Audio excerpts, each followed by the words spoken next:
gentlemen, it is time for prize fighters, circus freaks, and gangsters. I'm Jamie. And I'm Greta. And as always, we are here to discuss the 19th century, our favorite century, the filthiest, nastiest, most fun-filled century that there is. And we have food, we've got firearms, we've got fighting, we've got fashion, and yeah, we are far afield in this Fences. There you go, afield. Yes, yes. We are in Bass Reeves territory this time. Yes! We have come to discuss perhaps in a century filled with absolute comic book characters. I mean, everybody is a cartoon in the 19th century. And then there is Bass Reeves, who is the cartoon of cartoons. There is no comic book character who can hold a candle to Bass Reeves and what he did in real life. No. It's just crazy. Yes, and so this is a story that David Oyelowo was shopping around Hollywood for like years. And then with the whole like Yellowstone, like 19th century Lawman, it's in that like same universe. And they're like, oh yeah, okay, well, we'll do this. Yeah, well, I think he had a little more trouble shopping it than he would have if he was shopping a reboot of the Lone Ranger, though, because it took him a long time. I don't think the Yellowstone audience is really he's getting a lot of crossover from that. Do you? I feel like the Yellowstone audience is very aggressively white. I'd say so, but I'd say there's some people who were like watching Yellowstone or like, oh, okay, this is like more 19th century stuff, but it was the same money behind Yellowstone that finally decided to go ahead and produce this. Oh, was it really? That's awesome. Yeah. But yeah, he shopped this for years. I would have suspected this was like a Quentin Tarantino backed venture because it feels a little Hateful Eight in spots, doesn't it? Oh, yeah. How about the opening scene? Yes. Here we are. 1862, in the thick of the Civil War. Oh, yes, the year of our Lord, 1862. In Pea Ridge, lovely Pea Ridge. Mm-hmm. Are you familiar with Pea Ridge? Not even a little. Neither am I. Okay. I'll be honest, I didn't even know we fought battles in the Civil War in Oklahoma, because it was quote-unquote Indian territory, and thus, why would we have been fighting over it? Were they even aligned with the Civil War involving the Native Americans is so goddamn confusing. It's hard to even track. Do you know much about it? I don't think the Native Americans were particularly involved in what was going on here. I mean, a lot of what was happening around sort of in the lead up to the Civil War was there was sort of this quote unquote agreement that every time you brought in a new state, you had to bring a free state and a slave state at the same time, so it didn't mess up the balance. And so Kansas, Oklahoma, Texas, all of these were everybody was fighting over, is this going to be the free state or is this going to be the slave state? So there's this whole thing about bloody Kansas, for example, where they're like, no, we're going to make it a slave state. God damn it. And Oklahoma was kind of the same way. So it wasn't about the Indians. The Indian Territory part was that it wasn't a state yet, and we were fighting over which kind of state it was going to be. And then in the Civil War, obviously, it's well, you dang confeds. I meant more given how psychotic and racist the South was, you would think that there's no chance in hell anybody who even had a tan would side with them. But then you had the natives who had been forced by the Union Army to march from Florida to Oklahoma, and everybody died on the Trail of Tears there. Mm-hmm. They finally get there, and then they're like, oh, you know what? We're taking that fucking land from you too, because you know what? Oklahoma sounds like a nice place to be. We're going to move in there, too. And they're like, are you guys fucking kidding us? We just got here. We just got here. Again? Yeah. Yeah. We signed all these fucking treaties. You guys aren't going to uphold any of the treaties. I guess I'm going to side with your enemy. And that's just, I can't even, that would be like you hating a person so much You were siding with like serial killers who lived in your building. You know what I mean? Like, what the fuck are they doing? It's just crazy. Look, What a I'm a cat horrible time to be person. alive. The serial killers are cat people, and it's time to get rid of the dog people. Like, sometimes you just gotta. It's like women's suffrage at the end of the 19th century, where they just linked up with people who literally were busy, like, yelling about, like, you have not punched your wife today. Get home and punch your wife. Like, don't go to work without punching your wife. But they linked up with those people. They stopped drinking. And it's like, what in the fuck? But this was a century of bizarre alliances. Well, I mean, it's people. This is, people are bringing out the enemy of my enemy is my friend, and all forgetting how the guy who came up with that quote died. So How did the guy die? Who oh, came he up was with that quote? strangled. It's a profoundly stupid quote. Oh, yeah. Yeah, he That was makes totally sense. strangled. But anyway, not just old proverbs. We have old poetry that is yelled at the men to get them to go out and foolishly throw their lives down in the cause. The famous lines, theirs is not to reason why, theirs is not to make reply, theirs is but to do and die. And that is Lord Who Tennyson. in the fuck is inspired by that? Who? Who? What person is inspired Well, by it that? was written by about the charge of the Light Brigade in Crimea, where the English like went off on their heavy cavalry, like "Bada, bada, bada, bada," and so awesome. And instead of like turning back, like okay, you did your charge, come back, like let the infantry do the support thing. They just like kept riding and got fucking massacred by the Russians. Yeah, and if you lose a battle to the Russians, you know you failed in every step of your plan from start to end, down to what underwear you put on that day was wrong. Because if you had done one thing right, you would have won. God damn. You get a troop of Boy Scouts armed with dull sticks to beat up a fucking company of Russians at this point. My God. They got Ukrainian teenagers wiping out whole battalions of them on motorcycles. Ugh. But this is sort of like where you're like hateful eight stuff. I'm like, yeah, this is gonna be gory. They were relishing in showing us the headshots. I was just like, whoa, whoa. There was so much glorping going on. Oh, did you want some relish to go with the chili on your hot dog? Slurpity, slurpity. They had lots of slurping noises for you in there. Oh yeah, but we do finally get to meet Bass, and dude's on a horse, and he's got sort of like this like fancy-ish looking jacket, and so you're like, okay, so this guy is like a horse guy for his master, and it's really weird. Like he gives him a gun and he's like, you follow me and we're gonna go shoot the Union. And he has that moment where he's like, I'm just gonna take out this dude. And then he gets far enough in, he's like, you know what, I would like not to die today. How about my choice is I don't want to die. Yeah, so that's another thing that we just, well, I mean, I do even, I guess I put it out of my mind because I just don't like thinking of people in that kind of a horrible situation, but of enslaved people having to fight for the South. I just, Right. they are fighting to perpetuate their own slavery. That is the most insanely cruel thing that a human being's ever done to another human. I mean, it's obscene. Yeah. Whew. Yeah. And you do have this moment of like, there's always like, I would protest, I would do this, but you really do, like, he is set, like, just the way he's acting, he's like, you know what, I would rather not die just so foolishly. There's something else out there for me, and my choice today, even though it means shooting at the Union soldiers, even though it means, perpetuating this, my real choice I'm making today is to not die. Live to fight another day. Yeah. And you can see him making these calculations. Right. That's the better saying. There you go. Yes. It's way better than ours is not to do or do whatever the fuck. Ours is but to do or die. But you can see him making those calculations in this show, which is fantastic.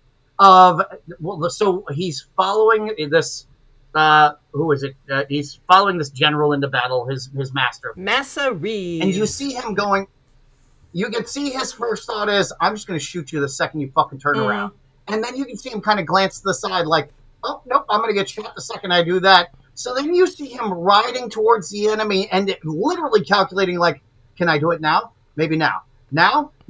Are they going to shoot at me now? Because they're riding towards guns." And he's like, "Oh, shit, now I need to shoot at them because now they can shoot me. Maybe I don't need to shoot this guy. He can help me stay alive." So again, it's just that this century is so rife with these horrible decisions people have to make where every choice is awful. Yeah, every choice is a terrible choice. The only good choice he made was like riding at the cannons because it takes a long time to re-aim a cannon. So those cannons were like shooting over him. So like once you get to a certain point, you just keep riding at the cannons because they can't hit you. Right on through and keep on going. Oh my God. Oh, so anyway, some of the people survived that battle and were back at the bunkhouse, the headquarters, whatever. And how much did you love the way they had these men speaking to each other in sort of polite speech? This whole scene was amazing because it just seeing a 19th century tavern and then Barry Pepper as Esau Pierce looks so 19th century. I mean, my God, it's like he just stepped out of the 19th century.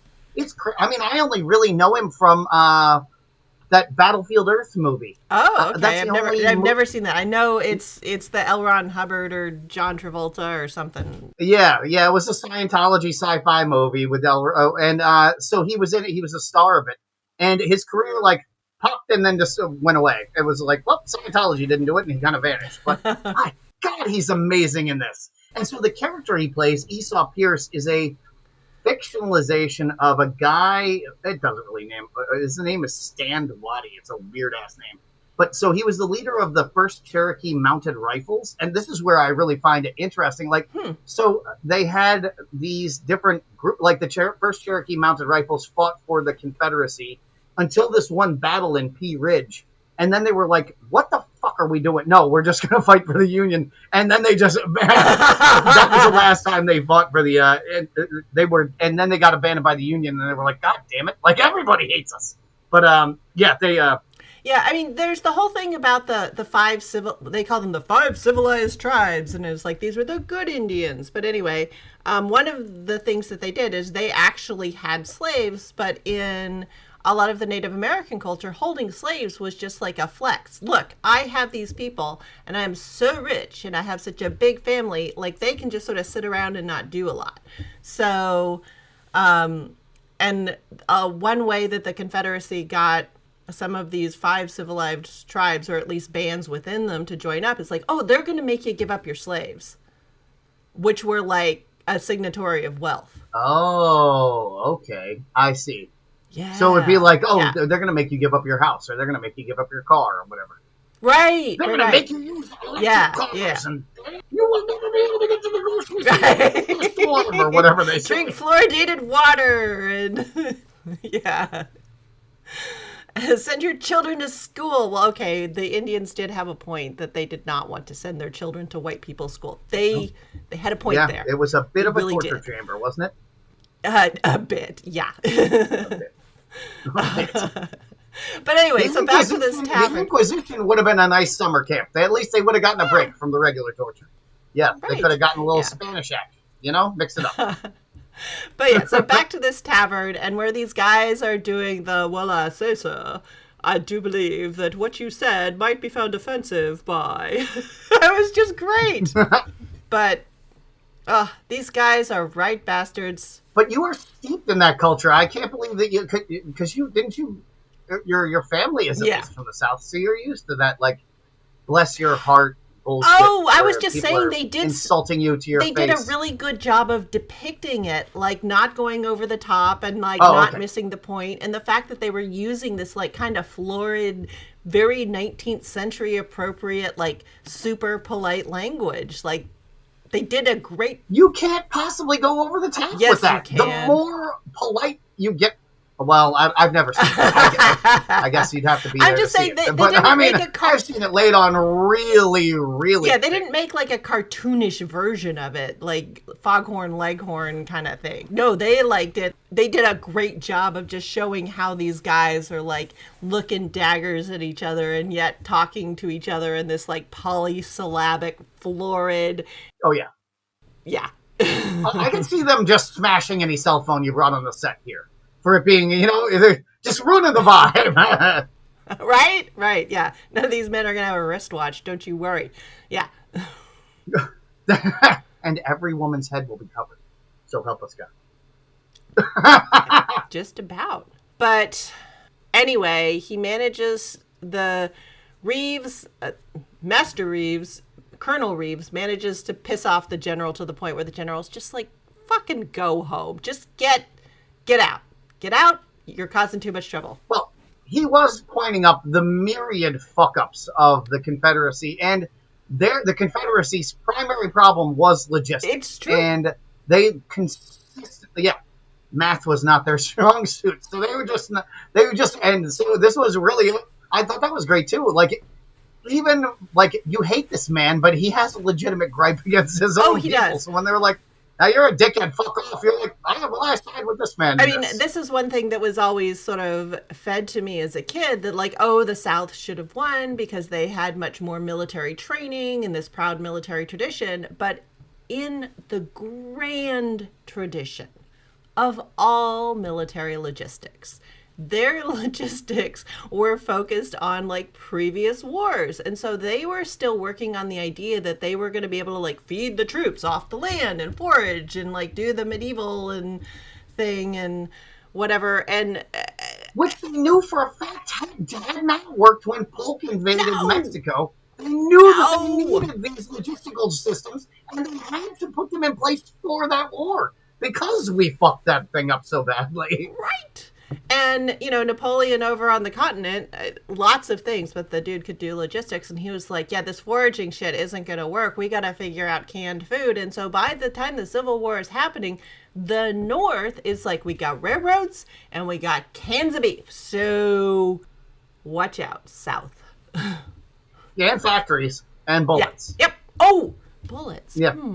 Wow. Yeah.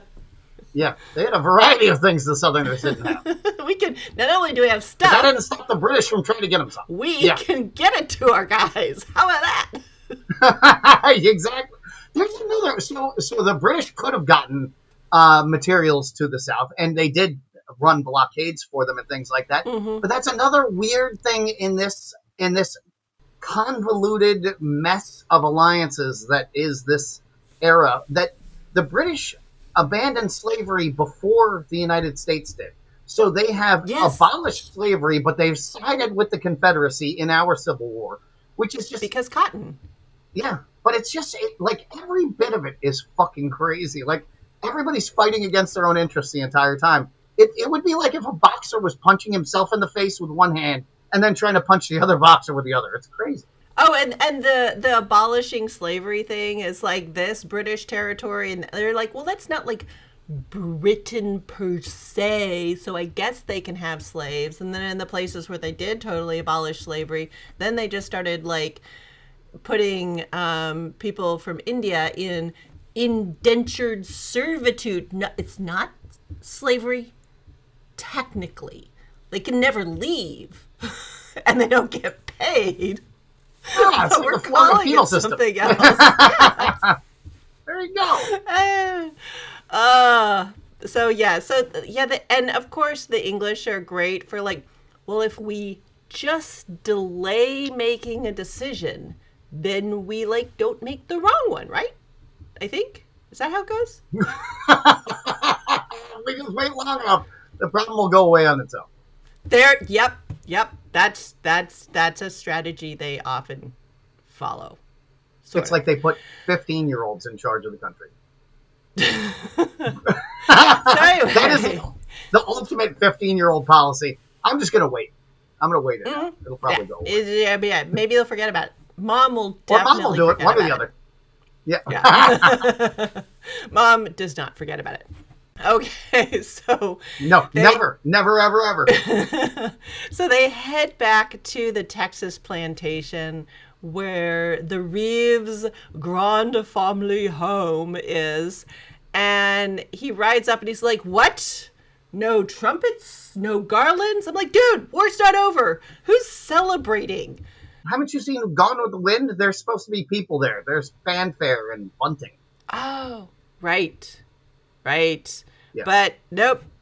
The wife and the people, they ain't there. Sums up. Going on. So Reeves is bored. So what do you do when you're bored and by yourself and your wife's not home? You get drunk and you force your slave to play cards with you for stakes that you fucking made up. Oh, let me just add that he didn't just Yes. force him to play cards. Bass went home, fucked his wife, and fell asleep, and then this drunken dickhead woke him up and made him drink and play cards with him because he's such a piece of shit. And Yes, thank you for bringing Jenny in. Yes. And then he cheats Bass Reeves at cards. He says, "All right, I'm gonna let you play for your freedom because you were so brave today." Then cheats him at cards, and Bass Reeves is like, "Oh, that's a bridge too far," and knocks him the fuck out. And Yeah. I would have thought that he would have killed him, but Bass Reeves is so insanely ethical. I don't think he ever would have killed a down man. Like, I think maybe if the guy had stayed up and awake, maybe he would have killed him right then and there because he's like, well, I'm gonna fucking die for punching this guy, so maybe I had to. Yeah, right, but no, he just knocks him out and then it's like, and goes and tells his wife and then dips. And Jenny, his wife, is just like, motherfucker, you just got home. You're alive, and now I gotta send you off again.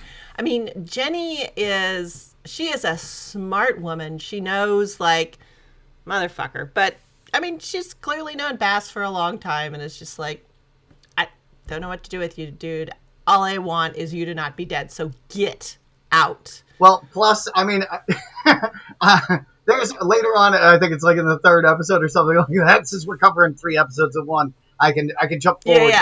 He says to her, "I punched another white man." I feel like that was like, yes! I feel like that was a common theme in his life, and it would have been in mine, certainly, like, you know what? Not today. Bink. Well, I guess I'm moving. Honey, back to shit. Yep. Yeah. There's no way. And Bass has to move. He has to move the hard way because, like, he's on the horse. You know, he's getting out and he's about to get clocked because he's barefoot on the horse. So he just has to shoot 3 more guys. Because, again, what do I do? What do I not want to do? Don't want to die. And that's the only way he's not going to die in that situation. And just for anybody who is unaware, the police forces in the South were formed out of these posses of men that would just roam the countryside in their free time. Roam around. Yeah, looking for anybody black who might be a freed slave, and then they'd fuck them up. Or just, looks annoying. You're annoying me. I think, yeah. And so, there was this whole system of, like, metal tags or metal passes or medallions that people who were, like, sent on errands would carry around, and sometimes they'd work and sometimes they would not. Yeah, and there's a movie called, which we might have to watch at some point because it stars the lovely Matthew McConaughey, The Free State of Jones. And they had, for slaves who ran away, they would put a ring around their neck with these long spikes that would stick up over their head. Like, they were like 2-foot long spikes, and they would go around their head. So they couldn't, like, sleep normally, or and that shit must have weighed like 20 pounds around their neck, and they just had to wear it all the time. The illustrations of stuff I've seen in books is very, very fucked up. But I just have to take a moment because they have Bass Reeves swimming across a river, and I would just like to thank the show for giving the big FU to the black people can't swim. I'm like, thank you. Yeah. He just swam across the river. God damn it. And nobody in the 19th century could swim. It was, in fact, a very big movement among, my favorite character of the 19th century, Colonel Thomas Hoyer Monstery, and other physical fitness experts of the time were huge on promoting swimming and teaching people how to swim because accidental drownings were very common because People were very busy Oh yeah, trying to yeah. not die of various things, and they didn't often get a chance to not to learn how to not swim or to learn how to swim. Yeah. And even when they did, I mean, my God, I just watched a fucking John Wayne movie was on for 2 seconds, and he just grabbed this kid by the back of his neck and just heaved him into the water, and he's like, "That's how I learned how to swim." What the fuck is that actually how they used to teach people how to swim? Just grab a kid who is totally unaware of what's going on by his neck and just like whip him overhand into the water? Is that how you learned how to swim down south? I mean, when I was a kid, there were definitely plenty of fathers out there like, yeah, sink or swim, just throw them in the deep end. Like that was like the literal philosophy they were working with. I don't know why it was a good idea, but I was in Richie Rich, Texas. We had swimming lessons in Richie Rich, Texas. yeah. Yeah. I mean, I did, learn how to swim, but there was definitely a correlation. Like cultures that were around warmer water, they actually learned how to swim because being in the water was fun and a good way to spend your time. Like Hawaiians who surfed, they could swim. New Englanders and people fishing off of Norway, being in the water, not fun, did not know how to swim. Yeah. Also, people living on the Pacific, probably not so common for them to go in the ocean unless they were a fisherman. Whereas the Atlantic, because it's like bathwater half the time, we can go in there all the time. But I mean, the water is awful in the Pacific. It's just awful. I can only imagine what it's like up by you. I mean, you probably have to be in a wetsuit every day of the year. Pretty much. No, when I was first dating my husband and we're like on the East Coast, he's like, "Yeah, let's go swimming." I'm like, "It's May. Are you insane?" He's like, "Yeah, it's Memorial Day weekend. You always go swimming." I'm like, I'm gonna die of hypothermia.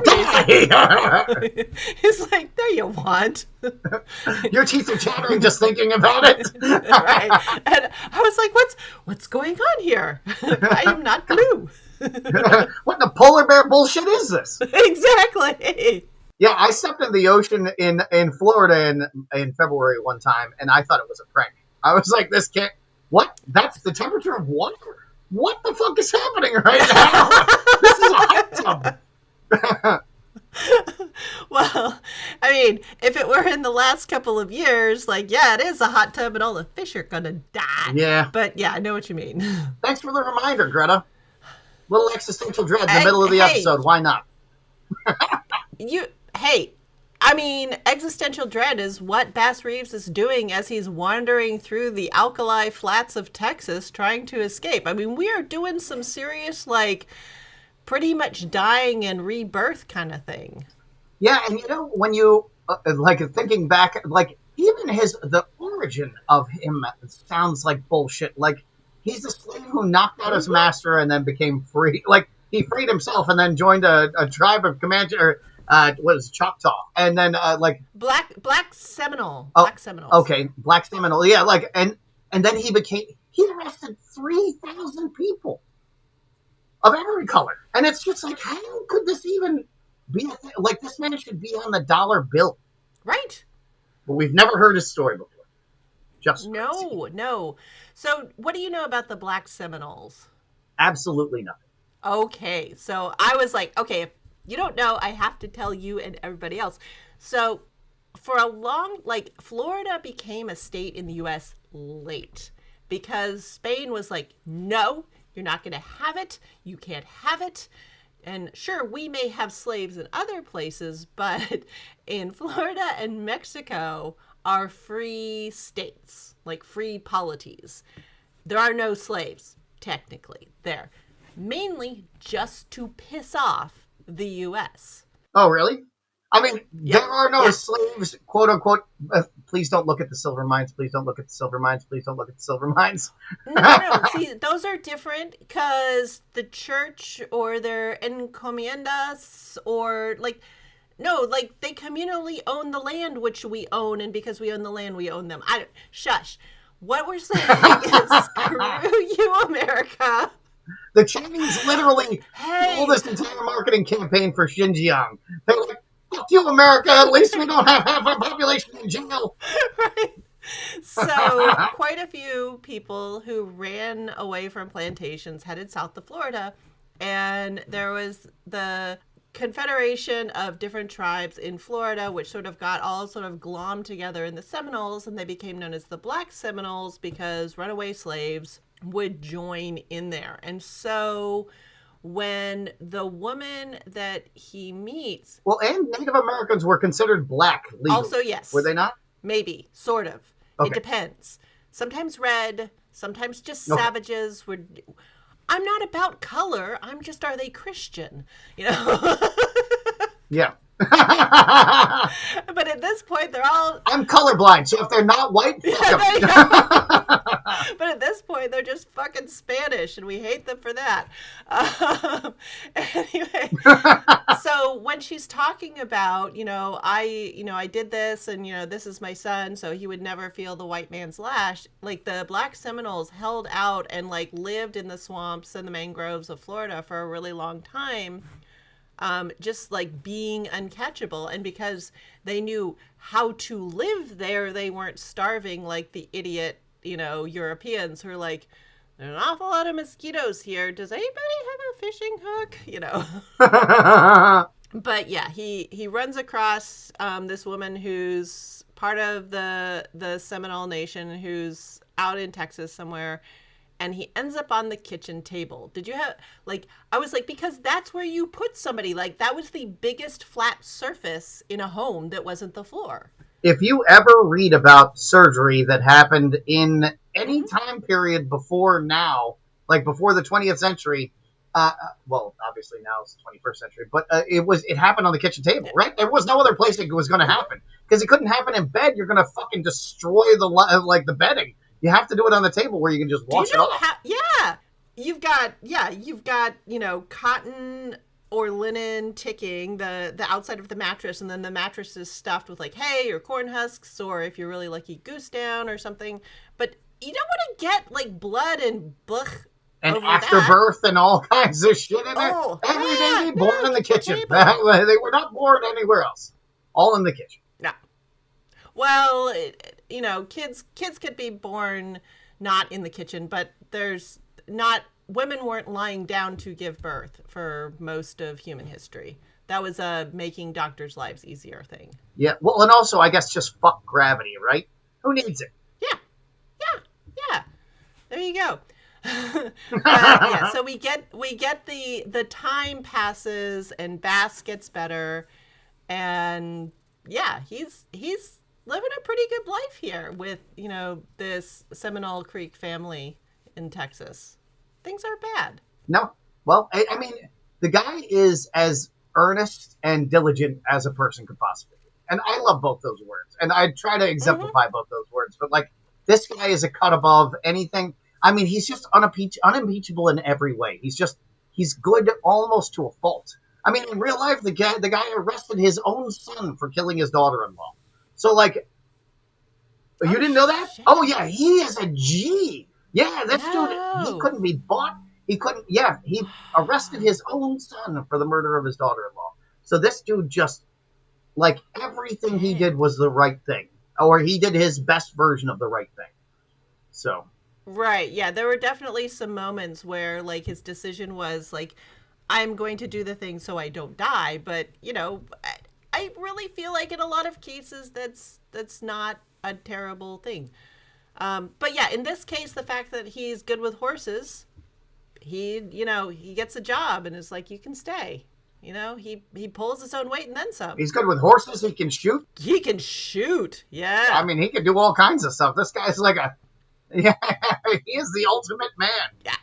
And the reason I brought up the whole, do we have a fish hook? The whole scene where he's taught how to, do the gigging catfish with, your finger, and the kid is just having fun with him. But, gets a catfish by letting the catfish bite him. So, hey, here you go. So, have you ever done that? Nope. But it's a real thing. Oh, okay. So, I didn't know that they bit you. I thought that they just, I don't know. I didn't know that they were biting you. But yeah, so you stick your hand in a hole. Number one, I never would have fucking done it. Right, when the kid's stick your hand in that hole, I'd be like, kid, fuck you. And fuck everybody you know. But he sticks his hand in this hole, and I guess you just wiggle your finger around, and this catfish bites your finger, and then you pull it out. Yeah. Huh. Do they bite hard? But I I don't know, but Catfish can kill you. I do know that catfish just have like flat Like Teddy teeth. Roosevelt's son was eaten by a catfish, wasn't he? Who? Okay. Teddy Roosevelt's son was eaten by a catfish, I think, in the Amazon. Maybe, I don't know, but I do know that catfish teeth aren't like pointy. They're just flat for like grinding things, and so like they're not gonna puncture you. Yeah, but humans have teeth, and we can. And you've seen those fish with those human teeth. I don't. No, I don't like that. I don't like the fish. And catfish are gross. Anyway. I'm not sticking my finger in a catfish's mouth, and catfish don't even taste good. The whole thing's awful. It's off the table. Well, they're another thing you gotta rinse properly. But anyway, if the question is no food or catfish, I think a lot of people are gonna go catfish. Yeah. You and the oysters and the catfish. You can keep telling me this nonsense. I've had some great catfish. But anyway, so we move to the town, and Bass is having a good life, and he's there with his stepson. And who should show up? Esau! But Esau. Esau Pierce is back, fighting on every side. He doesn't even have a side. Esau Pierce is just shooting people. I was gonna say Esau's side is Esau, and that's all there is to it. Like, but there was never any doubt. Like, he never even fooled us about that. Well, and I think that Esau is fighting for the first Cherokee mounted, and that's it. So if you're not Cherokee and you're not mounted, he's probably not fighting for you. But he does kind of say, you know what, Bass, you're not the worst man I ever met, so you might want to get, because again, you're not like these other black idiots who most prefer the comfort of the master's leash. And I was like, yeah, dude, I hate people like you. Yes, but that's the thing. Again, it's this where we're forced to like kind of root for people who are just marginally less shitty than the people around them, and it's like, yeah. Well, you're a great guy, I guess, because you're just not yelling the N-word right now. Right now, you're not doing it, so you win. But yeah, Esau, cruel, messed up bastard. They're busting us out, man, and Bass can't have nice things, can he? Well, at least not here, because his adopted son gets shot, and he is off to back to Jenny, back into the arms of Jenny. Yeah. Yep. He heads back to the old Texas plantation and gets to see what happened there. And turns out the Reeves family not doing so well after their what? Our property was taken, says the missus. And Bass is like, you mean people? Yes. Like, yeah, what was ours? Yeah, and then they explain in the show something that never gets talked about, but the failure of Reconstruction was due in very large part to the fact that all of the shitty people who had been running the Confederacy were allowed to run for office and then get elected into, like, the real government of the United States, and then they just proceeded to fuck up the country as bad as they could. Andrew fucking Johnson. Like, there is a man who put this country on the wrong track. Like, he's just like, if we have a second Civil War, it is that motherfucker's fault. Yes, yeah. Actually, it's the fault of the Confederate shitheads who were too drunk to assassinate that piece of shit Andrew Johnson. Because they were supposed to kill him too, and if they had, we would. Yeah, really? If they had, we would have killed everybody in the South and just been done with it. We wouldn't have put up with that nonsense. But nope, they didn't. Like, yeah. Well, yeah. I don't recall off the top of my head who was the next person in line, but he was hard line as shit for the North, like real hard line. There would have been no nonsense during Reconstruction about, well, can we enforce it? He would have been like, oh, we got some bullets. We can put some. You know all those bored Union soldiers who have some grudges against the South? Well, am I going to talk to them? They're about to dot some I's and cross some T's. But we send Bass Reeves off to the... Where is he now? Arkansas? Shoot. No, he's in Oklahoma. Oh. I thought he went, yeah, but they stayed in Oklahoma. Yeah, but I kept thinking they were going someplace way else because, again, I never you just don't think about Oklahoma as being a place anybody ever did anything. Well, they grew a lot of stuff before they made it into the Dust Bowl, so there's that. I was pretty amazed at like how Oh, sturdy the buildings were in Indian territory, and I was like, okay, possibly. But my favorite sight that Bass Reeves sees as he's walking into town, he's just like what the fuck is going on? Is he sees a black kid wearing like actual like nice kid clothes sitting on a public sidewalk eating candy. And he's like, shit, things have changed. And like there's no that would have to be a really good feel. I didn't even notice that scene. yeah. Like that, like it was one of those things in this series where there's no dialogue. This is a show you have to fucking watch.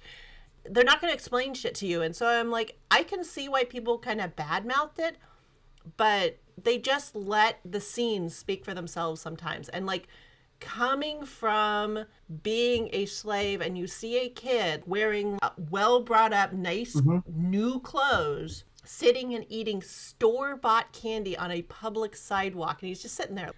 Of course I'm eating candy. And Bass is just like, hot damn. Well, things have changed.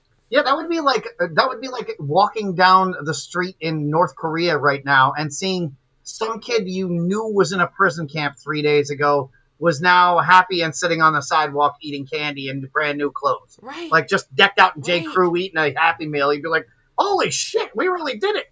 Right. But yeah, Yeah. And so we get, he finds his family. I'm like, how is this a real story? Holy shit. Like he walks across the country and then he ends up with the Seminoles, then he walks across the country again, or I think he has horses at the time, and he finds Jenny.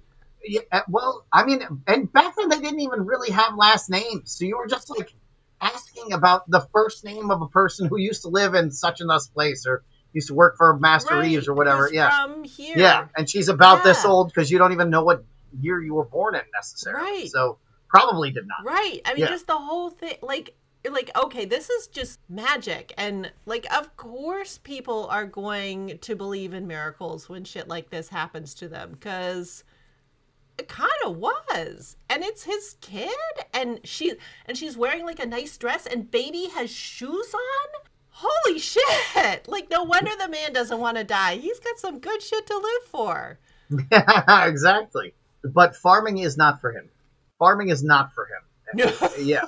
And No, we open episode 2 with burning cornfield. I'm like, is this bad burning or good burning? I'm like, oh, it's normal frustrated farmer shit burning. oh, is that normal frustrated farmer shit burning? I didn't even know there was a normal frustrated farmer shit burning. Well, it's not like somebody came in from the outside and was burning. It was like, okay, this corn all got eaten up by the locusts, so I just got to burn it and plow the ashes in and start fucking over. Yes. Nitrogen. Yes. Yes. There. I have contributed all of my farming knowledge. But yeah, because it could have been like terrible, like somebody came in and was like burning his good corn crop, and it's like, no, like the normal frustrating shit that happens to normal farmers is what happened to him. Oh, I'm sure we're going to see a good farm crop burning, given the fact that it's black people farming and there are white people somewhere.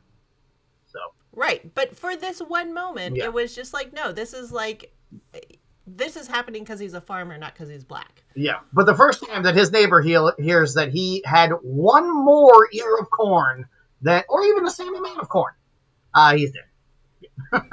Yeah. And that field's burned. But but at this point, I think there's not enough population to get into all that petty shit because people don't want to die, and they're like, God damn it, we got nobody for this. So I guess we're gonna have to go with a guy who can shoot. Yeah. I don't care if he's black. Like kind of.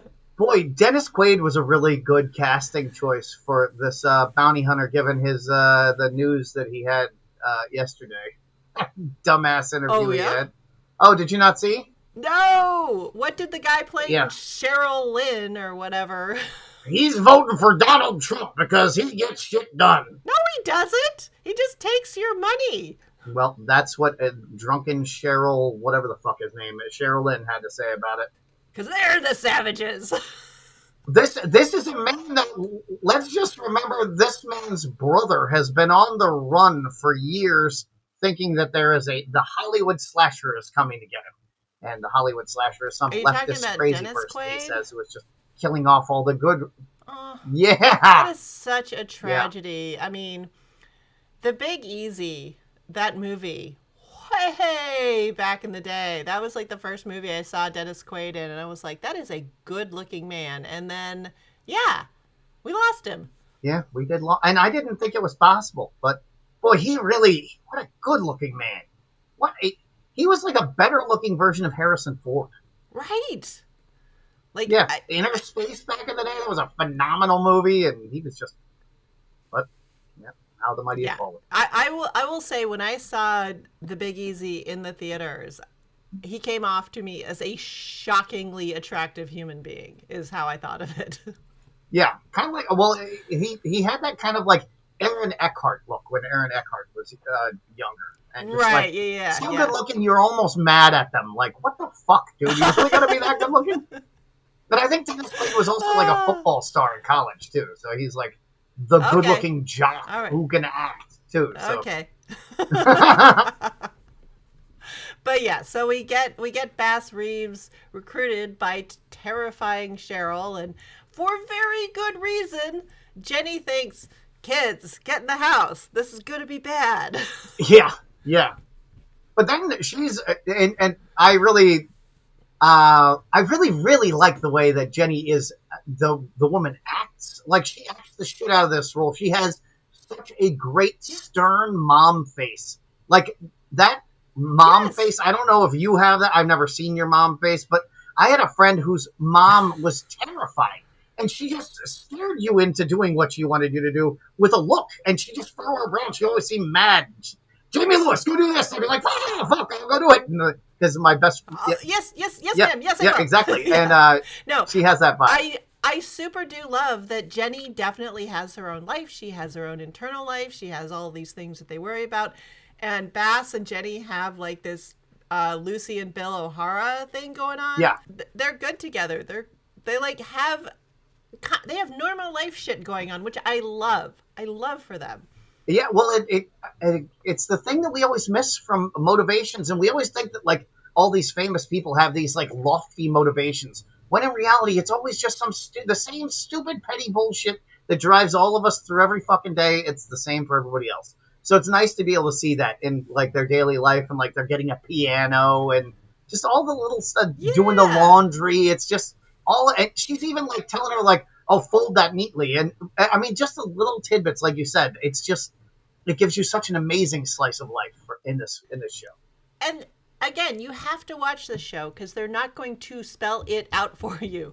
I did like when Jenny is looking at that piano, and that guy Huck, who he's sort of like the charismatic like man about town, walks up to her and she just looks at him. She's like, "I sense you want something from me," and Huck's like, "I want something for you." My eyes rolled so hard they almost fell out of my head. I'm like, I know this guy. Just get. He seems like the type of guy who, Yeah, I'm trying to admire a piano here. Just nothing. Go. you didn't you didn't like his cool breeze flirting there. Can I not admire a piano without you like getting up in my business? Yeah, can I not say a piano is beautiful that you're saying it, or without you thinking that it's about you? All right, there, misconceited. What? I was just asking a question. That's always the fucking, God, that is the most annoying fucking defense to God. anything, isn't it? But he would have. I was just asking a question. Would have been his response if she had been like, "What? You're calling me beautiful? Stop hitting on a. I'm married. I'm a married Yeah. woman in public." I'm a married woman, yeah. But yeah, so she's in town. Bass is getting, like, he's in there to meet the judge. I mean, how much do we love the judge? How fun is he? Oh, he's amazing. It's Donald Sutherland, right? Yes, yes. Yeah. He is such a great actor. He must be the greatest grandpa in the world. I just feel like that dude gives the greatest hugs. And can you imagine him telling you a bedtime story? My God, those kids just must go to bed just dreaming of the greatest dream. I mean, talk about a sonorous voice to like Yes, bring gravitas and life to a story. Hell yeah. we need to get you two, you and Donald Sutherland, doing some kind of mashed up to team up kind of thing. You'll just lull us all in it with their mellifluous voices. and so, you know, we get to see Bass getting sworn in, and I swear to God, he was like, I don't believe this is really real until he actually hands him the badge. No, you thought it was all a joke? Or am I jumping ahead here? I don't think so. Oh, God damn it. I'm jumping ahead now. Holy You did it. shit. You did it. I knew you would. I'd get you there. Well, we did kind of slow walk one episode because you were like, "We're gonna get 3 done," and I was like, "I don't know about the pace of this." We're about to do a Yeah. 3-hour episode. No. So we do have to talk. We do have to talk briefly about the one mission that Cheryl and Bass go on before he gets sworn in. And how much did you love that Cheryl like can't even imagine that there's any way to solve this problem except by shooting down doors and kicking in windows and Well, that seems to be like every time they go to a place, there's always a person who's like, "Yeah, there were other pseudo cops here already, and they already smashed everything. There's nothing left to smash, and that you can't steal anything because they already stole everything too." So, the cops really were just like their method of investigation was like, "We'll smash everything, and if that doesn't work, we'll burn it down and shoot anybody who runs out of the building, and yeah, hopefully we can there you ask go. them some questions before they die." Yeah. And Bass is like, how about some talking? Maybe we could get some information. And Cheryl's just like, I have all the information I need here in my noggin that I made up with my head. And that's another thing about Bass that is so different than what you'd expect for a person of this era. Because Bass killed more people than Wyatt Earp, Doc Holliday, Billy the Kid, and Wild Bill Hickok. Damn. He killed more people than all those people, but he tried really hard not to kill people. Like, this is a guy, he arrested 17 men at once and didn't hurt anybody. But, like, it's just wild. He's like, he just is the man who is great at doing the perfect amount. Like, he can hit the mark each time. Although, I guess every now and again he oversteps with a punch to the face. But so far, every man he's punched has been asking for it. Telling Bass, like, I don't believe in God, but if there's a heaven, you're in the bad half. Yeah, that was just a crazy thing to say, too.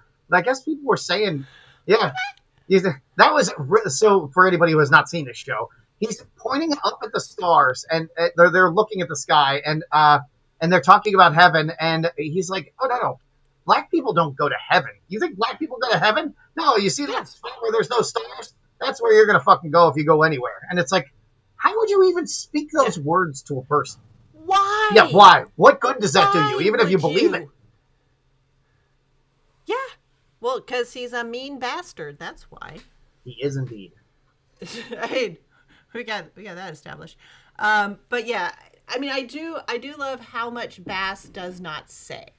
There is, like, he just really lets other people run their mouths and listens, and then again does the perfect amount of things. He just really lets other people run their mouths and is just like, I'm gonna let you do yourself in. I don't need to add anything to this.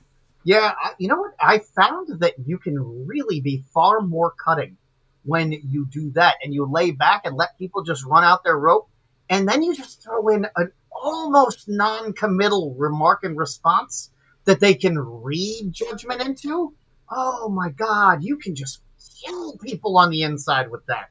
I didn't know. I was always very aggressive, but now I'm like, oh, no, you can just let people run into your sword. You don't even have to go through the effort of swinging it. Yeah, I mean, you did.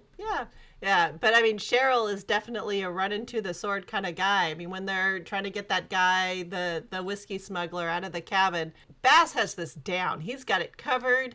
The man's a good shot. You should let the guy do the gun stuff. But Cheryl's like, no, I'm going to get in the last shot. And he just like runs across Bass's line of fire. I was like, Plus, he's trying to finish it non-violently because there's no fucking medical care back then. Like, he doesn't want to get shot because nobody can save him if he does. Like, this is a right. zero-sum game getting into a fucking gunfight. He doesn't even want to get a splinter because he could die of it. He just wants It's to go all true. home with Yes. money in his pocket.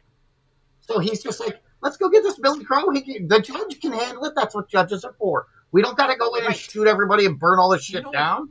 But nope. No. Cheryl Lynn is like, Nope. yep, we got to shoot everybody and burn all this shit down. Yep.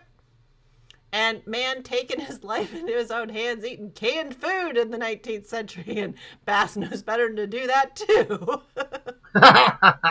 Because canned food in the 19th century was not the thing, huh?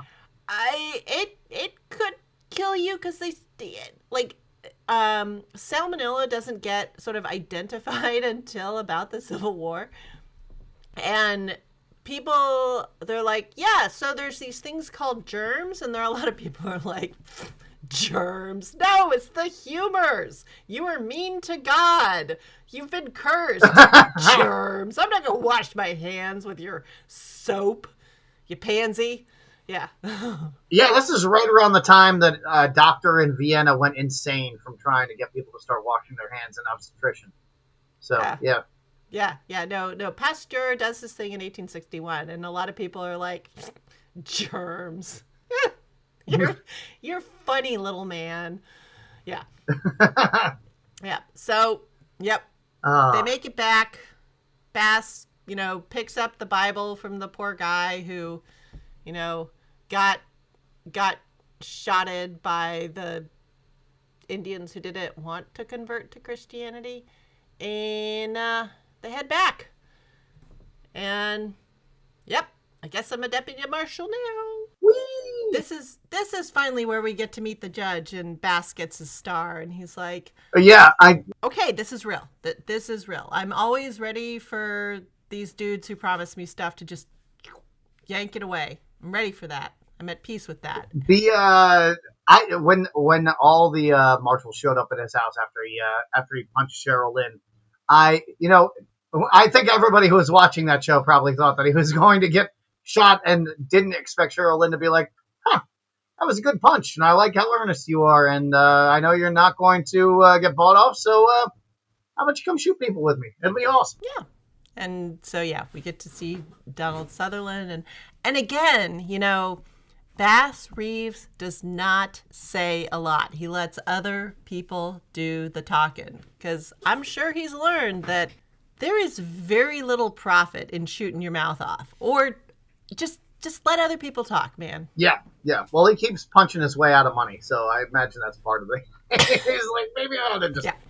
Yeah, but he is going to be able to pay for that piano. So, Jenny's going to give him a, she knows what she's into. And this is what he says. Punched another white man. So we get to go on Bass's first adventure as the man in charge. And, we are reminded that Bass Reeves can't read. But you know what? A lot of people in the 19th century can't read. I mean, how would he have been able to read unless you were Right. They were house slaves were taught how to read often, but he clearly was not a house slave. He was working out in the fields or whatever. So there's no. Well, yeah, no, he was definitely involved in the horse work. Like the man was good with horses. That was he was working in that. But yeah, he was not. Why Why would you want to? Yeah. Also, it's weird as shit that you would have a slave do your accounting, but that's what they had going on. It's weird. These people get arrogant, but yeah, a lot of even the cooks, weren't taught to read. They were just expected to memorize the recipes that the mistress would read to them. Oh, really? Because there were no measuring sizes or anything, so I just assumed they would make up the recipes. Oh, no. Like the women would show up and be like, hey, I want you to cook this fancy French dish to impress the people who are coming over for the party. And so they would read off how to make some French dish. And then you just had to memorize it. Yeah. Or get locked in a tiger cage or something. Yeah, no, there's a pretty well-known cookbook called What Mrs. Fisher Knows About Southern Cooking. and it's this is after the Civil War. This ex-slave, she ends up in San Francisco, and she dictates this entire That's pretty cookbook. cool. That would have been the place to go as a freed Yeah, slave. I mean, shit, you could have yeah, ridden the streetcars and everything. oh yeah, exactly. I mean, there are a lot of people who didn't have anybody to cook for them, as we know. Yeah, yeah. But yeah, and this was a pretty fun episode because we sort of get to see Jenny having her own life. Jenny and then their daughter going through like normal teenage bullshit. And I mean, And it's fun. You get to see how kids would have met each other and right. kind of how the flirtation would have gone and stuff. It was really because that's not something you typically think about. I'm still waiting for No. it to get like the 19th century roller rink movie, like the high school Right. movie for the 19th century where they're all in the roller rink. But it's got to happen eventually. But yeah, Gotta be this in is the Chicago, closest I'm going to man. get for now. The big bad Do city. you? Is that where all the roller rinking was happening in Chicago, Chicago? New York, yeah, yeah. Not out in the boondocks like we are. Oh, But not in Oklahoma, no. no. But I do love that the daughter, like, is very clear. Like, there are some girls who are depicted for, for true or not, who think, like, running away from home and getting married will, like, get them out of a lot of things. No, she is real clear. She's like, yeah, I'm not running away and getting married. Like, it's more chores if I'm in charge of a house. Good God. I'm second in command here. I got a lot of shit to do, but I still got some help. So Yeah. And he's like, what are your dreams? And she's like, I would love to read more books. Because that was really cool that like Jenny made sure that the kids were like doing school. And the Mhm. daughter's like, just I wanna get out in the world and see shit and read books. And I was just like, yeah, this is really what Jenny wants for her kids. Is this around the time Little Women was out, or was that later in the Yeah, this is 20th exactly century? that sort of time because this is one thing I didn't know reading Little Women and like seeing the movies back when they were doing them in black and white. That yeah, it takes place during the Civil War, and the whole thing is the reason they're poor is because the dad is Oh, fighting in the war, and like all the economics of the country are fucked up. Yeah, ah. I can't say I remember a single word of that book. I had to read it in high school, but oh okay. yeah, I didn't even realize it was set in the Civil War. Neither did But I think I read I. it freshman year in high school. So Yeah. But yeah, so Bass definitely does show, like as you said, showing or doing exactly the right amount of stuff. Because we meet Billy Crow, who was the decoy, who captured those poor orderly native Germans. Hello, my name is Mr. yes, Faulkner, and he's like, oh, Mr. Fogner. That was so great. yeah. I love the way he's dressed. So that's Belle Starr, right? The blonde lady. the I think yeah, that's who she's kind of supposed to be, maybe. Okay, that Belle Starr is another character from this time period that needs a movie because she really was like the most fun lady of the 19th century. I feel like in terms of just like one of those like lovable villains, she really fits the Hmm. bill. And Yeah, I she mean, evaded every law enforcement agent for like 20 years, and then Bass really. Reeves caught her. Yeah, yeah, Bass caught people nobody Oh, else could catch, so that's why she's in this. Is because like she was one of those highly elusive um, criminals that nobody could get. well, Bass cheated by talking to people and gathering information. He didn't just follow the game plan of burning things and shooting people when they came out of a burning building. Like he actually kind of believed that, like, okay, this Billy Crow dude probably really doesn't want to be in this gang, but he seems like kind of a self-survivalist centered weasel, and maybe we can work with that. That's like a character now that's showing up in movies because there was a guy like that in Roadhouse and another action movie I saw recently where there's like a guy in the gang who like really doesn't want to be involved, but like the one guy like, oh well, I just like to ride motorcycles and there's nobody around here to ride motorcycles with, and these guys really suck. Can I please go before I get killed? And Billy Crow really has that kind of Yeah. vibe. Like, I just wanted to ride Yeah. motorcycles, man. I bought this Harley. Yeah. I mean, these guys are like Weasley, but they also aren't willing to do like any hard work to make anything better for themselves. So yeah, they are definitely into just sort of falling back on kind of the easiest option. Like, I don't really want to risk. I feel like most crime is really the easiest option. It's not. That is It's really just true. laziness. Crime, That, really, at the end yeah. of it, like you're doing a lot more work. It's just not the work that you were told to do, and that's Yeah. what it ends up being. A lot of crime is lazy and stupid. That is true. Yeah, the only smart criminals really exist in film, and that's for the best.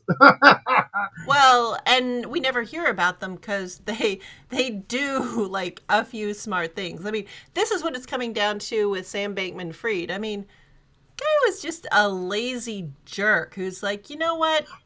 Utilitarianism. It's how I can justify just doing whatever the fuck I want. Like, he couldn't even come up with good fake spreadsheets. He was just lazy. But even good utilitarianism is positive. Like utilitarianism, in order for it to be like for it to work, you have got to affect positive change around you, or else the system itself breaks down. Oh, no, no, no. See, positive change is just getting what I want. That's as far as it goes, as far as I can tell. Fuck everyone else. I will just justify while your whininess is like, no, you're not looking at this right. And by right, I mean You make it how it affects me. well, if the Second Amendment has taught us anything, it's people only read half of any sentence. Oh, I'll give you that one. I will give you that. I'll give you that entire sentence. She's like, okay, enough of that bullshit. I'm not here. But yeah, so we get Billy Crow back. It looks like he's gonna be a useful weasel, and we get to see that Bass Reeves has a lot to live for. In terms of his family? In terms of his family, he's actually getting to do stuff that he's good at instead of farming, which he is not good at. Well, he's also that trope of the reluctant badass. The guy who doesn't, he's... Yeah. Well, I'm too old for this shit. Like, he's kind of doing that thing the whole time. I really don't want to go shoot people. And his wife's like, you're really good at it. You should probably go shoot some people. Make us some money. Up to it. Yeah. We got a piano to pay for. And that's exactly it. But yeah, I mean, Texas, Arkansas, Oklahoma, I mean, that area is such a character in this show. And we really get it set up. Like, we understand, like, who Bass is, how we got here, why it makes sense that his Bible is a Bible with blood stains and a bullet hole in it. Like, that makes a hell of a lot of sense for that guy. Yep. And yeah, you have to watch this show. Nobody's going to explain shit to you. You have got to watch it and see what's going on. And I mean, it's a beautifully photographed show, filmed show. What do you want to call it? Cinematography. That's the one. Yeah.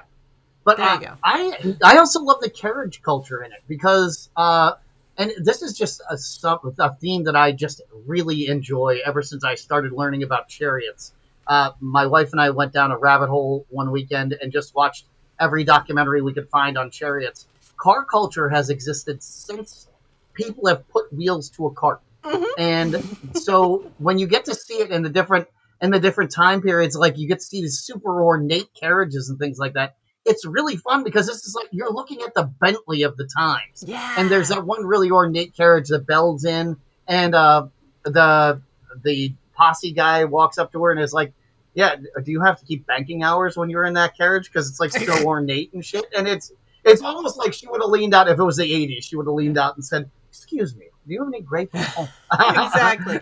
I mean, yeah, they've got like silk linings and tufted leather and brass fittings and glass lanterns and, oh yeah, like inlaid wood. Like, oh, they are pimping some rides for sure. Those Germans definitely had some wrapped candies inside of that carriage.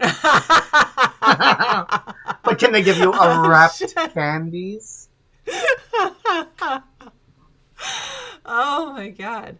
But No, I was like, okay, we're going to do the first 3 episodes because this is like, I got to the end of the third one. I'm like, okay, so we have gotten to this is how Bass Reeves becomes Lawman Bass Reeves.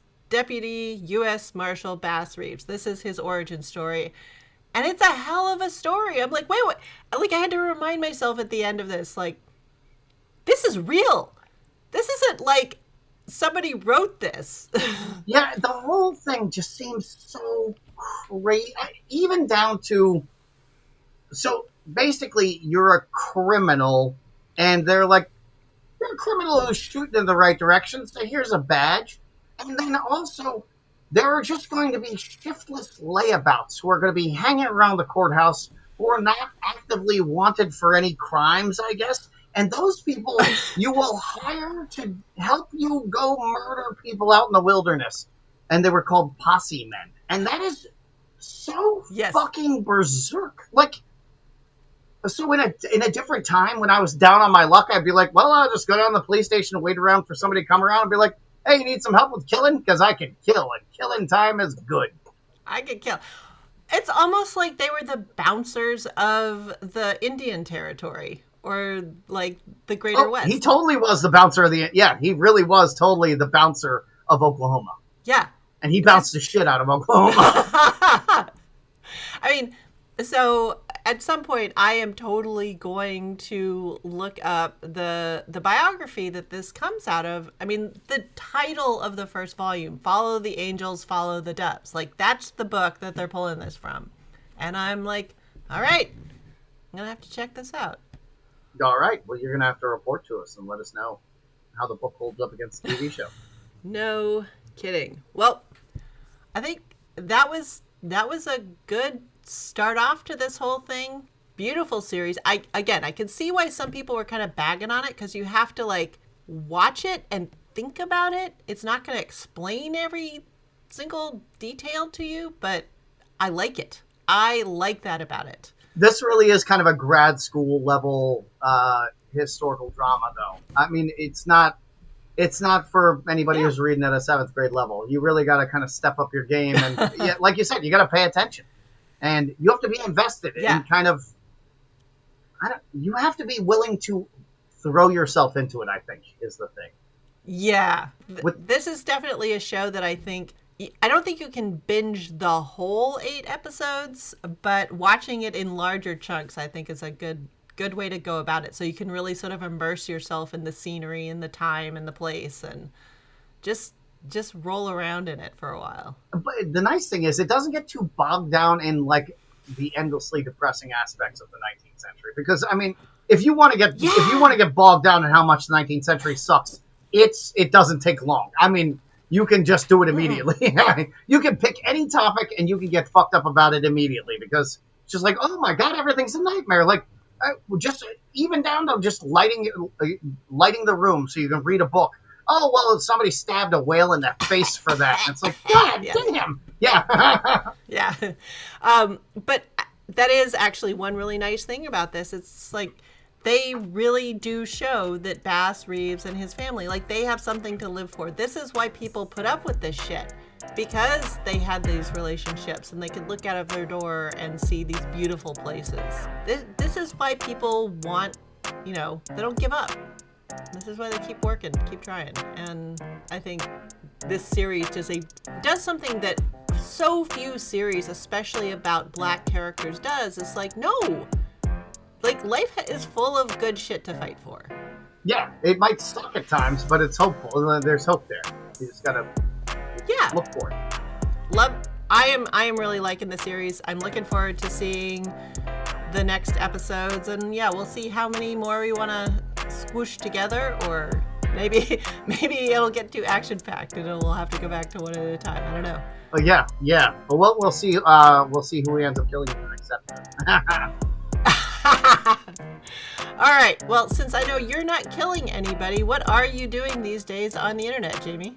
I am posting every single day on Instagram at Plague of Strength. I'm posting all things strong and muscly. So if you want to learn some fun muscular trivia, pop on over to at Plague of Strength and I will fill you all in on all kinds of fun stuff. Yeah, the recent stuff you did on Sylvester Stallone and his career and like how he molds himself to each character he plays, I thought that was a fun one. That was a fun one for even somebody who's like super not into like the minutia. I enjoyed that. Oh, I'm so glad. That one I just kind of put together in my free time for fun because I love Sylvester Stallone and he just like inspires me so much. And I was kind of interested to see how his physique changed over time. So that was fun. I was really excited that you liked the yesterday's post about Lisa Lyon, who was the basis for Elektra in Marvel Comics.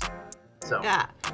So you can find me on my other podcast, The History of American Food, which has now gone to every other week because the 19th century is too full of stuff to do once a week anymore. What delectable foods of the 19th century are you covering now? Well, I just finished corn, which was a ton of fun, and I'm about to do salt. And we'll see what happens after that. You know, this is totally unrelated, but since you are a food historian, and I feel like this is a period accurate, are caramel apples a thing that is happening? Like, is this the time period where caramel apples become a thing? Yes. Yes, there is now enough sugar in the world to start making candy. The 19th century is when candy, like that kid sitting on the sidewalk, like eating candy, like that's a 19th century innovation. Before then, there like just was not enough sugar to do stuff like that. Like they would make sort of like caramelly sauces kind of thing. Okay. But making a caramel as a candy, that happens now. Oh, and so yeah. So bobbing for apples could have been a thing that they were doing at this time then. Oh, bobbing for apples has been going on for a long damn time because getting together for parties in the fall to like peel apples to like put them up and dry them and make applesauce and everything, like that was a major social event, and bobbing for apples was part of all of that. But no, the candied apple is a 19th century doodad. Yeah. Ooh, that's fun. All right. Well, maybe we'll see a kid eating a candied apple in one of these episodes. That would be fun. Who knows? All right, awesome. Well, I'm going to have to check out the salt because if there's one thing I love, it is salt. Okay. All right. Talk to you later. We'll see you guys later. Bye. You can always reach out to us by email at pcgpodcasters@gmail.com. And you can find more dope beats like this one from royalraven.com.